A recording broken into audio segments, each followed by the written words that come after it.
Welcome to వి3 news లక్ష్యం సమాజేతం. నేను మహేష్. ముందుగా ముఖ్యాంశాలు. విజయనగరం జిల్లా పాచిపెంట మండలంలో రహదారులు లేక ప్రయాణికుల ఇక్కట్లు. రహదారి సౌకర్యం కల్పించాలని కోరుతున్న గిరిజనులు.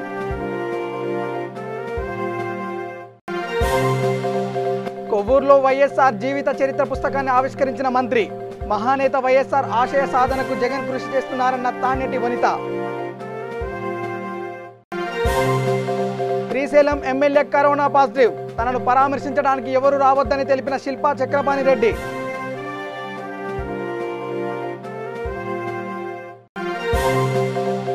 ఏపీయూడబ్ల్యూజే విజయవాడ అర్బన్ యూనిట్ ఆధ్వర్యంలో నిరసన ప్రదర్శన. కోవిడ్ వారియర్స్ గా గుర్తించాలని డిమాండ్.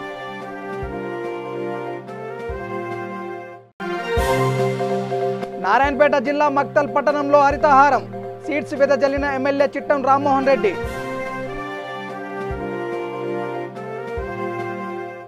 ఇక డీటెయిల్స్లోకి వెళ్తే అదో మారుమూల గిరిజన ప్రాంతం. 2 పంచాయతీల పరిధిలో 18 గిరిజన గ్రామాలు. చినుకు పడితే చిత్తడిగా మారే రహదారులు, నిత్యావసర సరుకుల కోసం వ్యయ ప్రయాసాలు, వైద్య సదుపాయానికి నోచుకొని గిరిజన ప్రజలు తమ గ్రామాలకు రహదారి రవాణా సౌకర్యం కల్పించమని ఎన్నిసార్లు విన్నవించుకున్నా ఫలితం శూన్యం. విజయనగరం జిల్లా పాచిపెంట మండలం కేసలి, మోదుగు పంచాయతీల పరిధిలో 18 గ్రామాలు ఉన్నాయి. వీటిలో 16 గ్రామాలకు రహదారి లేకపోవడం పాలకుల నిర్లక్ష్యానికి అద్దం పడుతుంది. కాగులగెడ్డ, ఊపిగుడ్డి, మెట్టుగుడ్డి, చేరుగుడ్డి, పనసగుడ్డి, ఇప్పలగుడ్డి, బంగారుగుడ్డి, కాటగుడ్డి ఇలా 16 గ్రామాల ప్రజలు నిత్యావసర సరుకులు కావాలంటే 15 కిలోమీటర్ల దూరంలో ఉన్న కేసలి డిపోకి వెళ్లి సరుకులు తీసుకోవాలి. కరోనా సమయంలో ప్రభుత్వం రేషన్ సరుకులు ఉచితంగా ఇస్తున్నా ఈ గ్రామాల ప్రజలకు మాత్రం ఆటోలో వెళ్లి రావడానికి ఒకరికి 100 రూపాయల ఖర్చు అవుతుంది. వర్షం పడితే ఆటోలు, బైకులు కూడా వెళ్ళవు. దీంతో అక్కడ గిరిజనులు కాలినడకనే వెళ్లి సరుకులు తెచ్చుకుంటారు. రేషన్ సరుకులు తెచ్చుకునేందుకు డబ్బులు లేక కొన్నిసార్లు సరుకు తీసుకోవడానికి వెళ్లడం లేదని గిరిజనులు తెలిపారు. వైద్య సదుపాయం మాటకొస్తే వర్షాకాలంలో నడిచి వెళ్లడానికి కూడా ఇబ్బందిగా ఉండే బురదమయమైన రహదారిలోనే గర్భిణీ స్త్రీలను, అనారోగ్యం బారిన పడ్డ వారిని డోలి కట్టి మోసుకుంటూ పాచిపెంట మండలం ఆసుపత్రికి తీసుకువెళ్తున్నామని, అత్యవసర సమయాల్లో వైద్యం అందక చాలామంది ప్రాణాలు విడుస్తున్నారని గిరిజనులు ఆవేదన వ్యక్తం చేస్తున్నారు. రహదారి సౌకర్యం కల్పించమని అధికారులకు ఎన్నిసార్లు విన్నవించుకున్నా పట్టించుకోవడం లేదని, ఇప్పటికైనా మా గ్రామాలకు రహదారి సౌకర్యం కల్పించాలని గిరిజనులు కోరుతున్నారు.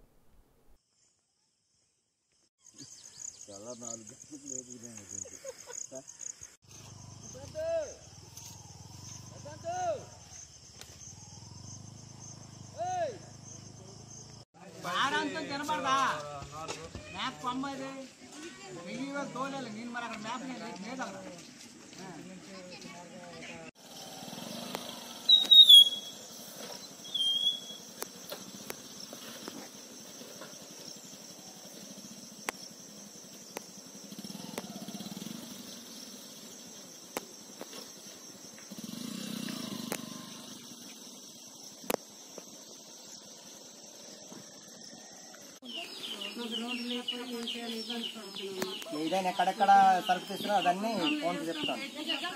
మా ఊరికి అడపాడు, కాటరగుడ్డ, బంగారుగుడ్డ విశ్వద్రంలో నమ్ముతున్నాం సార్. మీరు ఎలా సరుకులు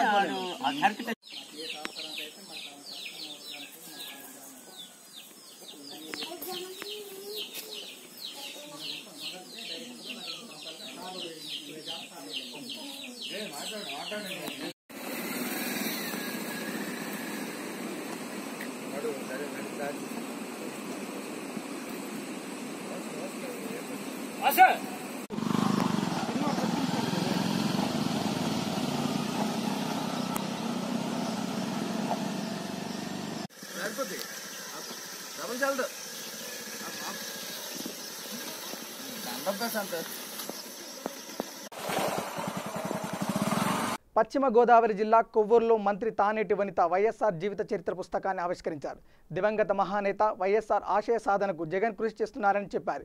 ఈ సందర్భంగా మంత్రి 54 మందికి ముఖ్యమంత్రి సహాయ నిధి చెక్కులు అందజేశారు. 54 మందికి 11,95,000 రూపాయలు అందజేయడం జరిగిందని చెప్పారు. బయటికి రాకుండా ఉండడానికి ట్రై చేయండి. ఏదైనా అత్యవసరం అయితే తప్ప ఇంటికి ఎవరు వచ్చిన పరిస్థితి ఉండకూడదు. మన డ్యూటీస్ మనం చేసుకునేటప్పుడు అక్కడ కూడా తమ జాగ్రత్తలు తీసుకోవాలి. ఒక పక్కన మాస్క్ ధరించుకుంటూ, సోషల్ డిస్టెన్స్ పాటిస్తూ, ఎవరితోనైనా మాట్లాడేటప్పుడు కంపల్సరీ మాస్క్ పెట్టుకోవాలి. చాలా మంది ఏం చేస్తున్నారంటే మాస్క్ ఎప్పుడు పెట్టుకుంటారంటే మనం మాట్లాడకుండా ఉండే సమయంలో పెట్టుకుంటున్నారు. మాట్లాడేటప్పుడు మాత్రం మనకి కిందకి లాగి మాట్లాడుతున్నారు. ఇంకా దానివల్ల యూజ్ ఏం లేదండి. దయచేసి అట్లా కాదు. మాట్లాడేటప్పుడే మన నోటిలో నుండి వచ్చే తుపర్లు ఎదుటి వ్యక్తికి చేరకూడదు. వ్యక్తి మీద పడకుండా ఉండడం కోసం ఈ మాస్క్ మనం పెట్టుకునేది. లేదా ఎదుటి వ్యక్తి నుండి వచ్చేవి ఏదైనా ఇబ్బందికరమైనవి ఉంటే మన ముక్కు ద్వారా నోటి ద్వారా మన లోపలికి వెళ్ళకుండా ఉండడం కోసం ఈ మాస్క్ మనం యూజ్ చేస్తున్నాం. దయచేసి మీరు అందరూ సహకరించండి. ఈ రోజున మన నియోజకవర్గం నుండి ఒక 50 మందికి ఈ సీఎం రిలీఫ్ చెక్స్ ఇవ్వడం జరుగుతుంది. ఈ చెక్స్ అన్ని కూడా గవర్నమెంట్ నుండి మీకు ఎంత కేటాయించారో అంటే 100% మీరు అప్లై చేసిన దానికి రాదు, 50% మాత్రమే మీకు ఇస్తారు. సో ఇచ్చిన అమౌంట్లో మీరు ఎవరికి ఒక్క పైసా కూడా ఇవ్వాల్సిన అవసరం లేదు. అదంతా కూడా మీకు మాత్రమే మీరు వాడుకోండి. ఎవరైనా అలా వచ్చి మిమ్మల్ని అడిగినా ఇబ్బంది పెట్టినా కూడా నా నోటీస్లో పెట్టండి. దయచేసి మీరు ఎక్కడ ఇబ్బంది పడవలసిన అవసరం లేదు, ఎవరికి ఒక పైసా ఇవ్వాల్సిన అవసరం లేదు. మీరంతా అది మీ ఖర్చు నిమిత్తమే మీ సొంతంగా వాడుకోవడానికి ఇవ్వబడింది. దయచేసి మీరంతా కూడా మీరు యూటిలైజ్ చేసుకోండి. ఇంకెవరికైనా మన చుట్టుపక్కల మన గ్రామాలలో ఇలా ఇబ్బంది పడే వాళ్ళు ఆరోగ్యశ్రీ వర్తించిన వ్యాధులు ఏమన్నా ఉంటే అవి సీఎం రిలీఫ్ ద్వారా మనం పెట్టుకోవడం లేదు. అంతకు ముందుగానే సీఎం రిలీఫ్ అప్లై చేసుకోవడానికి అవకాశం లేదు, అంటే టైం లేదు. ముందుగానే మనం ఆపరేషన్స్కి వెళ్ళే ముందు డబ్బు అవసరం అవుతుంది, నేను పెట్టుకోలేను అంటే వాళ్ళకి ఎల్ఓసి కూడా ఇస్తున్నాము. గవర్నమెంటే ముందుగా కన్సర్న్ మనం ఏ హాస్పిటల్కి వెళ్ళి ఆపరేషన్స్ చేయించుకోవాలనుకుంటున్నామో ఆ ఆపరేషన్ చేయించుకునే హాస్పిటల్కి గవర్నమెంట్ నుండి మనీ ట్రాన్స్ఫర్ అవుతుంది అనమాట. ఎంత అమౌంట్ అనేది ఈ ఆపరేషన్కి మేము కేటాయిస్తున్నామని గవర్నమెంట్ నుండి ఎల్ఓసి ఇస్తారు. సో ఆ అవకాశం కూడా ఉంది, అది కూడా అవకాశాన్ని ఉపయోగించుకోండి. దక్షిణ కైలాసంగా ప్రముఖ పుణ్యక్షేత్రంగా ప్రసిద్ధిగాంచిన శ్రీ కాళహస్తీశ్వర దేవస్థానం ఆలయం ఆవరణలో శ్రీ కాళికాదేవి ఆలయంలో కాళికాదేవికి చండీ హోమం శాస్త్రోక్తంగా నిర్వహించారు. ముందుగా కలస్థాపన, గణపతి పూజ, పుణ్యవాచనం నిర్వహించారు. ఆలయ వేద పండితులు కలశానికి పుష్పాలతో అర్చన చేసి దీప ధూప కర్పూర హారతి పట్టారు. ఆపై హోమంలో చండీ హోమం, రుద్రహోమం, వేద మంత్రాలను పఠిస్తూ శ్రీ కాళికాదేవి అమ్మవారికి పూజలు చేశారు.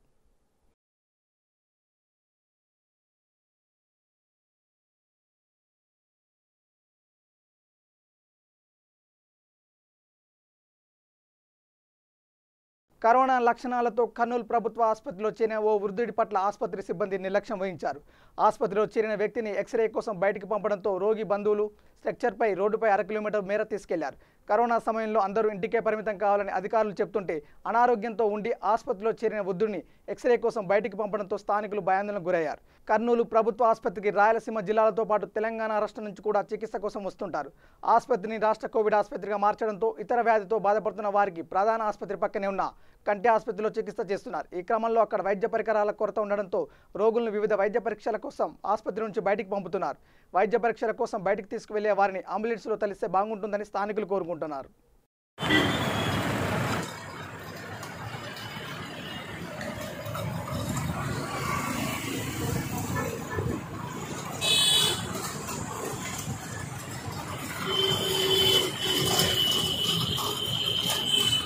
ఎవరు మీరు? ఏం మీరు దెబ్బకపోతున్నారే? ఎవరు వస్తలేరు సార్. ఏంటి ఎక్కడ తీసుకుపోతున్నారు? ఎక్స్రే వాళ్ళ హాస్పిటల్ వాళ్ళు ఎవరు రాలేదా? ఎవరు రాలేదు సార్. అడిగినారా మీరు? మేము అడగలేదు సార్, మేమేమో అడగలేదు.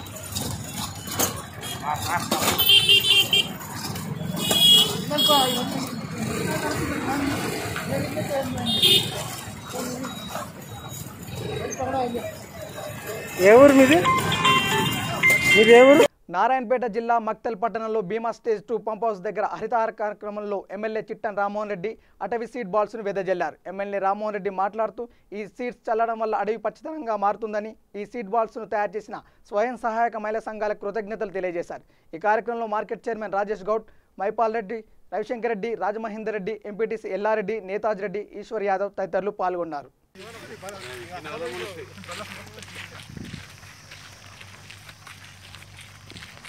నరసింహ వెళ్ళపల్లి బర్త్డే ఇద్దు నాకు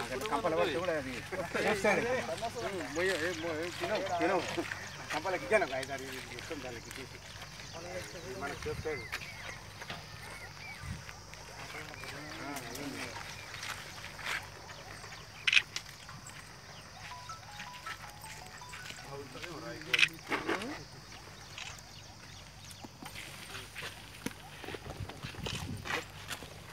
ఏపీయూడబ్ల్యూజే విజయవాడ అర్బన్ యూనిట్ ఆధ్వర్యంలో స్థానిక ప్రెస్ క్లబ్ వద్ద జర్నలిస్టులను కోవిడ్ వారియర్స్గా గుర్తించాలని కోరుతూ నిరసన ప్రదర్శన జరిగింది. ఈ కార్యక్రమంలో ఐజీ ఉపాధ్యక్షులు అంబటి ఆంజనేయులు, ఏపీయూడబ్ల్యూజే రాష్ట్ర ప్రధాన కార్యదర్శి చందు జనార్దన్, విజయవాడ అర్బన్ యూనిట్ అధ్యక్ష కార్యదర్శులు చావా రవి, కొండా రాజేశ్వరరావు, ప్రెస్ క్లబ్ అధ్యక్షులు నిమ్మరాజు చలపతిరావు తదితరులు పాల్గొన్నారు.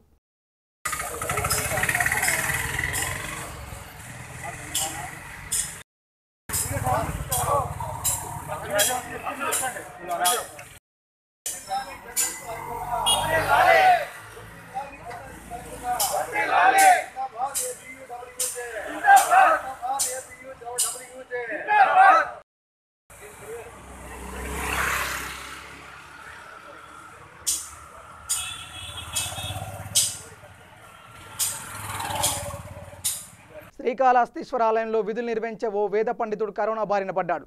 అతనితో పాటు విధులు నిర్వహించిన వేద పండితులందరూ హోం క్వారంటైన్లో ఉండాల్సిందిగా అధికారులు ఆదేశాలు జారీ చేశారు.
చిత్తూరు జిల్లా శ్రీకాళహస్తి పట్టణంలో రైల్వే స్టేషన్ వద్ద రైల్వే ప్రైవేటీకరణ వ్యతిరేకిస్తూ సిఐటి నాయకులు నిరసన చేపట్టారు. ఈ సందర్భంగా సిఐటి నాయకులు పుల్లయ్య మాట్లాడుతూ రైల్వే వ్యవస్థను ఏర్పాటు చేసి 175 సంవత్సరాలు అయిందన్నారు. అయితే నేడు కేంద్రంలోని బీజేపీ ప్రభుత్వం రైల్వేలను నిర్వీర్యం చేసే విధంగా చర్యలు వేగవంతం చేస్తుందని అన్నారు. భారత రైల్వే వ్యవస్థ ప్రపంచంలోనే 4వ స్థానంలో ఉందన్నారు. ఇలాంటి వ్యవస్థను ప్రభుత్వ రంగం నుంచి తప్పించి ప్రైవేటు వ్యక్తులకు కట్టబెట్టే ప్రయత్నాలు కేంద్ర ప్రభుత్వం చేస్తుందని, దీనిని సిఐటి పూర్తిగా వ్యతిరేకిస్తుందని అన్నారు. ఇకనైనా కేంద్ర ప్రభుత్వం తన నిర్ణయం మార్చుకోవాలని, లేదంటే ప్రజాసంఘ పార్టీలు ప్రభుత్వానికి వ్యతిరేకంగా పెద్ద ఎత్తున పోరాటాలు చేస్తాయని హెచ్చరించారు. ఉద్యోగ కార్మిక వ్యతిరేక విధానాలు, రైల్వే ప్రైవేటీకరణను వెంటనే, రైల్వే ప్రైవేటీకరణను వెంటనే, మోడీ మోడీ మోడీ మోడీ. రైలుని ప్రైవేట్ పరం చేస్తామని మోడీ ప్రకటిస్తున్నారు. ఇది చాలా అన్యాయము. మేము సిఐటిగా దీన్ని ఖండిస్తున్నాము. ఈరోజు రైల్వే రంగము దాదాపు కోట్లాది మంది ప్రజలు దీన్ని నమ్ముకొని ఉన్నారు. ఈరోజు ప్రపంచంలో అతి తక్కువగా రవాణా ఛార్జీలు ఉన్నటువంటి పరిస్థితి భారతదేశంలో మన రైల్వేలో ఉంది. ఈ రైల్వేలో అనేక మంది పేదలు ప్రయాణం చేస్తున్నారు. రేపు ప్రైవేట్ పరం అయిపోతే మొత్తము ఈ యొక్క స్లీపర్ ఛార్జీలు కానీ, అదేవిధంగా జనరల్ టికెట్లు కానీ, మొత్తము సూపర్ లగ్జరీ టికెట్ల లాగా ధరలు పెరిగిపోతాయి. పేద ప్రజలు, మధ్యతరగతి ప్రజలు రైళ్లు ప్రయాణం చేసే పరిస్థితి లేకుండా పోతుంది. ముఖ్యంగా ఈరోజు రైల్వే రంగంలో కాంట్రాక్ట్ కార్మికులు, అదేవిధంగా శానిటైజర్ వర్కర్లు అనేక మంది ఈ యొక్క రైల్వే రంగాన్ని నమ్ముకొని జీవిస్తున్న పరిస్థితి ఉంది. రేపు ప్రైవేట్ పరం అయిపోతే మొత్తం ఉద్యోగాలందరినీ కూడా తొలగిస్తారు, జీతాలు తగ్గిస్తారు. కాంట్రాక్టులు వస్తే వాళ్ళు మొత్తం రైల్వేని అడ్డం పెట్టుకొని లాభాలు సంపాదించే దానికోసము రైల్వేలను వాడుకుంటారు తప్ప ప్రజల అవసరాలని, ఉద్యోగ కార్మికుల అవసరాలని వాళ్ళు గుర్తించరు. కాబట్టి వెంటనే మోడీ రైల్వే రంగాన్ని ప్రైవేట్ వ్యక్తులకు అమ్మేసే పద్ధతిని మానుకోవాలని మేము సిఐటిగా డిమాండ్ చేస్తున్నాం. లేని పక్షంలో పెద్ద ఎత్తున ఈ యొక్క మోడీకి గుణపాఠం చెప్పే విధంగా పెద్ద ఎత్తున ఉద్యమాలు చేస్తామని హెచ్చరిస్తున్నాం. ఇప్పటికైనా మోడీ కళ్ళు తెరవాలి. ముఖ్యంగా రైల్వే ఉద్యోగులు, శానిటైజర్ వర్కర్సు, అదేవిధంగా అన్ని రకాల బిఎస్ఎన్ఎల్, అదేవిధంగా electricity employees, postal employees, GSC, LIC employees మొత్తము సమిష్టిగా ఈ యొక్క మోడీ ఉద్యోగ కార్మిక వ్యతిరేక విధానాలకు వ్యతిరేకంగా పెద్ద ఎత్తున కదిలి పోరాడాలని చెప్పేసి ఇటుగా పిలుపునిస్తున్నాం. గడిచిన కొద్ది రోజుల్లో గడిచిన 6 మాసాలుగా కరోనా మహమ్మారితో ప్రజలు ఒక పక్క అల్లాడిపోతుంటే, ఇట్లా జీవనాధారం లేక అనేక కుటుంబాలు పస్తులు కూడా లోనై చనిపోయి ఆత్మహత్యలు, అప్పుల బాధలతో ఆత్మహత్యలు చేసుకుని ఇటువంటి పరిస్థితుల్లో మనకున్న అతిపెద్ద వ్యవస్థ రైల్వే వ్యవస్థని 150 ట్రైన్లను ప్రైవేటీకరణ చేస్తానని మోడీ పిలిపివ్వటం ఇది పేద ప్రజల పట్ల ఉన్న అభిమానానికి పాతరేయడమే అని చెప్పి మన కళ్ళెదుటే కనబడుతుంది. అలాగే ఈ ఒక్క రైల్వే వ్యవస్థని ప్రైవేటీకరణ చేయడం ద్వారా అనేక కార్మికులు, ఉద్యోగస్తులు, శానిటేషన్లో పనిచేస్తున్న ఉద్యోగస్తులు అనేక మంది తీవ్ర ఇబ్బందులకు గురి కావాల్సి వస్తుంది. ఇటువంటి ఆలోచనని ప్రధానమంత్రి మోడీ గారు వెంటనే మార్చుకొని ప్రభుత్వ వ్యవస్థలోనే రైల్వే వ్యవస్థను నడిపించాలని సిఐటి తరఫున, శ్రీకాళహస్తి సిఐటి డివిజన్ తరఫున మేము డిమాండ్ చేస్తున్నాము. అలా కాకుండా అతని ప్రధానమంత్రి ఆలోచనలో ఉంటే దేశవ్యాప్తంగా సిఐటి తరఫున పోరాటాలకు మేము సిద్ధంగా ఉన్నామని, పోరాటాలు ఉధృతం కూడా చేస్తామని సిఐటి తరఫున తెలియజేస్తున్నాము. ప్రపంచాన్ని వణికిస్తూ పూర్తి స్థాయిలో విరుచుకుపడుతున్న కరోనా మహమ్మారి కొందరి జీవితాల్ని తారుమారు చేస్తుంది. ఆడుతూ పాడుతూ బడికి వెళ్లాల్సిన చిన్నారులు పొలం బాట పట్టిన పరిస్థితి తూర్పుగోదావరి జిల్లాలో కనిపించింది. స్కూళ్లకు నిరవధికంగా బ్రేక్ పడడంతో ఇంటి వద్దనే ఉంటున్న చిన్నారులు వ్యవసాయంలో తండ్రికి సాయం చేస్తున్నారు. తూర్పుగోదావరి జిల్లా పెద్దపూడి మండలం పుట్టకొండ గ్రామానికి చెందిన కొందరు చిన్నారులు తమ కుటుంబ సభ్యులతో పొలంలో పనిచేస్తున్నారు. గ్రామీణ ప్రాంతాల్లో అత్యధికంగా వ్యవసాయం వైపే మొగ్గు చూపించే పరిస్థితులున్న నేపథ్యంలో స్కూల్కి వెళ్లి చదువుకోవాల్సిన పిల్లలు ఇలా వరి నాట్లు వేయడం నేర్చుకుంటున్నారు. కరోనా ప్రభావం ఎప్పటికీ తగ్గుముఖం పడుతుందో, ఎప్పుడు తిరిగి స్కూళ్ళకు వెళ్తామో తెలియక చిన్నారులు కనీసం పొలం పనులైనా నేర్చుకుంటున్నారని అంటున్నారు. పుట్టకొండకు చెందిన రైతు పాపారావు అయితే ఇంట్లో ఒక పక్క చదువుకుంటూనే ఖాళీ సమయాల్లో వ్యవసాయంలో మెలకులు నేర్చుకోవడం భవిష్యత్తులో మంచిదేనని అభిప్రాయం వ్యక్తమవుతుంది. సిటీ కల్చర్లో సెల్ ఫోన్లు, ఆన్లైన్ గేమ్స్కు పిల్లలు అతుక్కుపోతుంటే గ్రామీణ ప్రాంతాల్లో చిన్నారులు ఇలా అగ్రికల్చర్ వైపు అడుగులు వేయడం కరోనా చేసిన మేలనే అనుకోవాలి.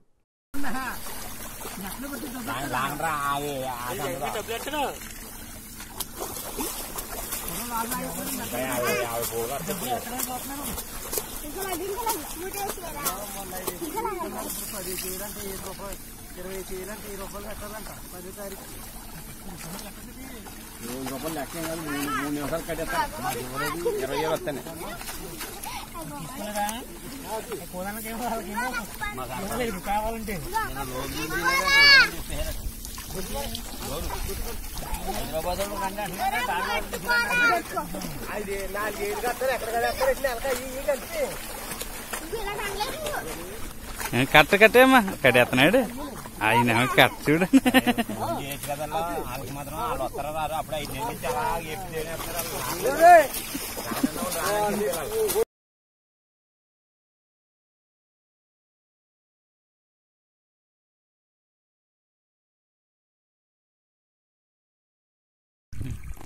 నా పేరు శివనారాయణ స్వామి.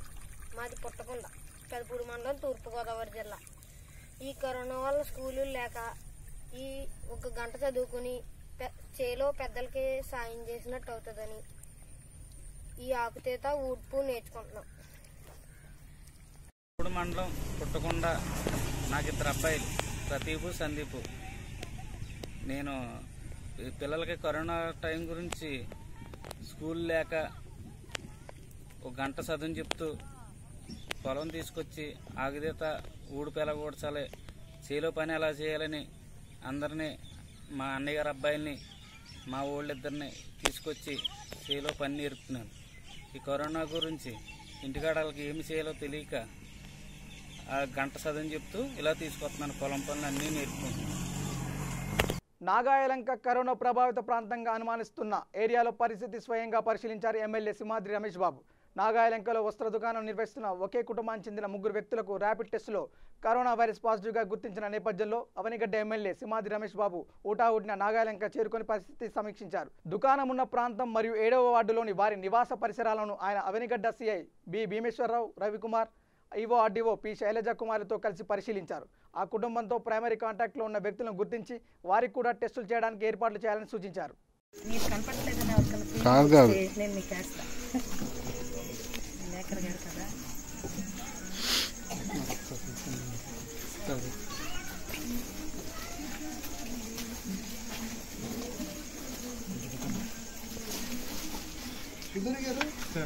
పక్కింటి వాళ్ళు తుమ్ముతుంటే దగ్గుతుంటే హాస్పిటల్కి వెళ్ళి వైద్యం చేసుకున్నారని చెప్పారని అది మంచి అలవాటు తీసుకో. పక్కింటి వాళ్ళు తుమ్ముతున్నారు తగ్గుతున్నారు మీరు వెళ్ళి వైద్యం చేసుకోరాలంటే ఆయన పంపిస్తే అప్పుడు ఆయన వచ్చి వాళ్ళ మదర్ని వాళ్ళ సిస్టర్ని కూడా తీసుకున్నారు. అట్లాగే మీ చుట్టుపక్కల ఏంటంటే ముందు చెప్తే జాగ్రత్త తీసుకోవాలి. పంచాయతీ ఆఫీస్ కూడా చెప్పిన బాగుంది. వీటిని నాగనంటే పగవాలి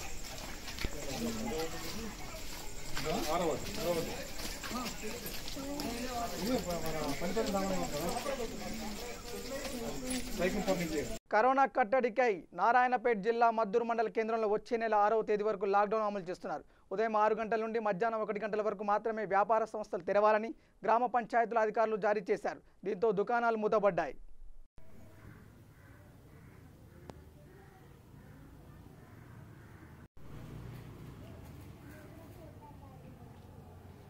కరోనా పాజిటివ్గా నిర్ధారణ కావడంతో తనను పరామర్శించడానికి ఎవరూ రావద్దంటూ శ్రీశైలం ఎమ్మెల్యే శిల్పా చక్రపాణిరెడ్డి విజ్ఞప్తి చేశారు. కర్నూలు జిల్లా మహానంది మండలంలో కొన్ని రోజుల క్రితం ఆయన పలు అభివృద్ధి కార్యక్రమాలకు హాజరయ్యారు. శ్రీశైలం నియోజకవర్గంలో ఆయన పర్యటించి అనేక సంక్షేమ కార్యక్రమాలు ప్రారంభించారు. ప్రస్తుతం ఆయన హైదరాబాద్లోని ఓ ప్రైవేట్ ఆసుపత్రిలో చికిత్స పొందుతున్నట్లు తెలుస్తుంది. అయితే ప్రస్తుతం ఆయన ఆరోగ్యంగా బాగానే ఉంది అంటూ సోషల్ మీడియాలో ఓ ప్రకటన చేశారు. రాష్ట్ర వ్యాప్తంగా రోజురోజుకు కరోనా వైరస్ విజృంభించడంతో అనుమానం వచ్చి గత 3 రోజుల క్రితం ఆయన పరీక్ష చేయించుకున్నాడు. పాజిటివ్ రావడంతో 2 రోజుల పాటు నంద్యాల హోమ్ క్వారంటైన్లో చికిత్స తీసుకుని మరింత మెరుగైన వైద్య చికిత్స కోసం హైదరాబాద్లోని ఓ ప్రైవేట్ హాస్పిటల్లో చికిత్స పొందుతున్నట్లు తెలుస్తుంది.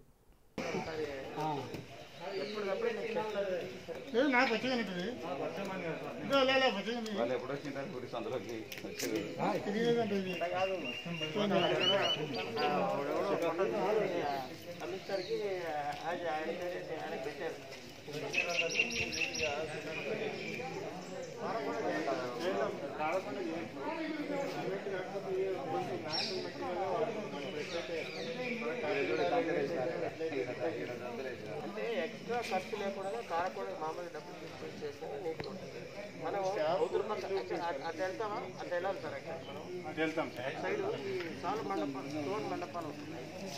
అవి ఇదంతా ఫ్లవర్స్ గార్డెన్ పెద్ద చెట్లను తీసేయాలి.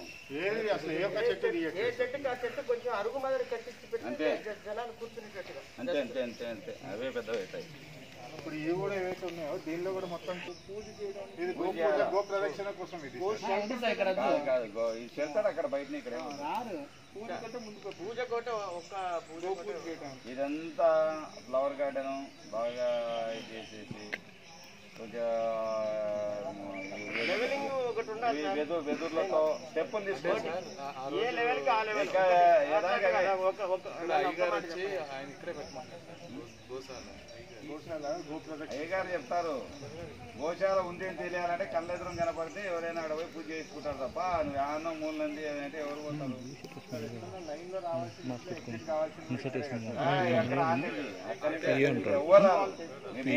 లేదంటే దేవస్థానం ఏ లెవెల్కి ఆ లెవెల్ మనం లెవెలింగ్ చేపించుకోవాలి. ఫస్ట్ ఆఫ్ ఆల్ ఏదైనా చేసి పెట్టండి. బులెటిన్ ముగించే ముందు హెడ్లైన్స్ మరోసారి. విజయనగరం జిల్లా పాచిపెంట మండలంలో రహదారులు లేక ప్రయాణికుల ఇక్కట్లు. రహదారి సౌకర్యం కల్పించాలని కోరుతున్న గిరిజనులు.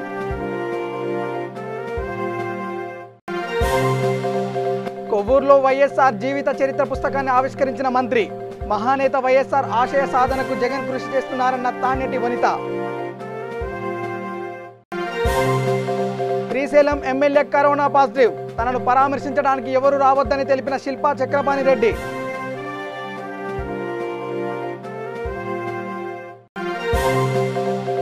ఏపీయూడబ్ల్యూజే విజయవాడ అర్బన్ యూనిట్ ఆధ్వర్యంలో నిరసన ప్రదర్శన. కోవిడ్ వారియర్స్ గా గుర్తించాలని డిమాండ్.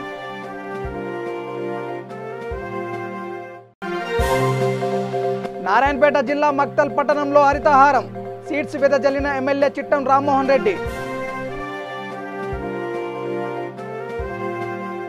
ఇవి బులెటిన్ అప్డేట్స్ చూస్తూనే ఉండండి. విత్ న్యూస్ లక్ష్యం సమాజం. నమస్కారం.